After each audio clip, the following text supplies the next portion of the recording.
Une multitude d'îles et 27 provinces, nous sommes en Indonésie. C'est le plus grand archipel au monde et il est situé entre la Malaisie et la Nouvelle-Guinée. Bali est l'une de ces innombrables îles. Elle est longue de 150 km et se situe entre Java à l'ouest et Lombok à l'est. Bien que l'île ne soit pas très grande, la variété du paysage est exceptionnelle. Il vous suffit d'admirer le spectacle de la nature. Une végétation tropicale foisonnante, des rizières à perte de vue, des régions montagneuses et dans le sud, des plages à n'en plus finir. On comprend dès lors pourquoi on la surnomme l'île des dieux.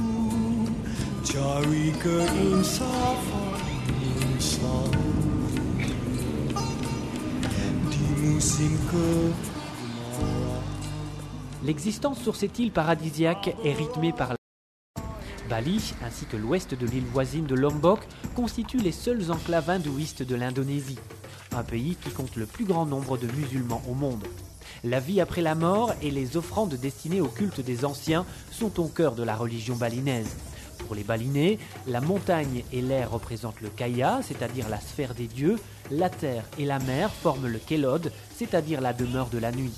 Et puisque les hommes se trouvent entre le kaya et le kelod, les Balinais doivent vénérer aussi bien les dieux que les démons. Les offrandes et les cérémonies font donc partie intégrante du quotidien à Bali.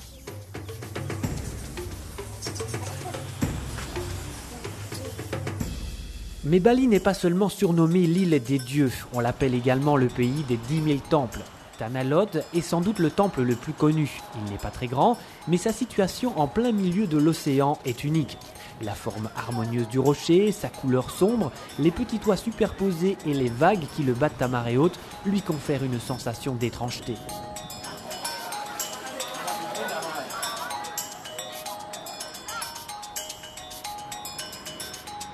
Le plus grand sanctuaire est celui de Besakih. Il s'étale sur 3 km et compte plus de 30 temples. Tout comme à Tanah Lot, la position du temple est exceptionnelle. Il se situe à 200 mètres de haut au pied du volcan Gunung Agung. L'une des conditions pour y accéder, c'est d'avoir les jambes couvertes. Une location de sarong est prévue sur place pour ceux d'entre vous qui auraient préféré le short au pantalon pour des balades sous les tropiques.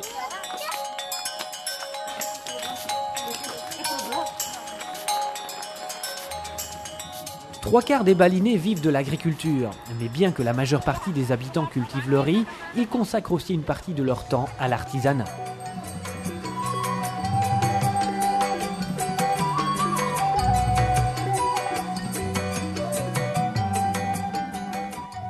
Situé à l'est de l'île, Tenganan est l'un des rares villages où l'on pratique encore une vieille tradition balinaise, celle du Bali Aga, c'est-à-dire celle du métayage. Ne soyez surtout pas étonnés si vous assistez à un combat de coqs au beau milieu d'une rue, car c'est un sport national. Il trouve son origine dans la religion. En effet, après chaque combat, le sang des coqs était donné en offrande à la terre pour satisfaire les démons.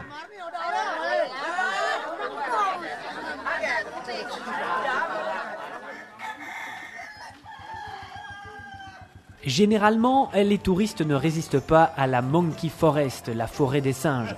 Les singes qui habitent les lieux sont quasiment apprivoisés et sont vénérés par la population locale.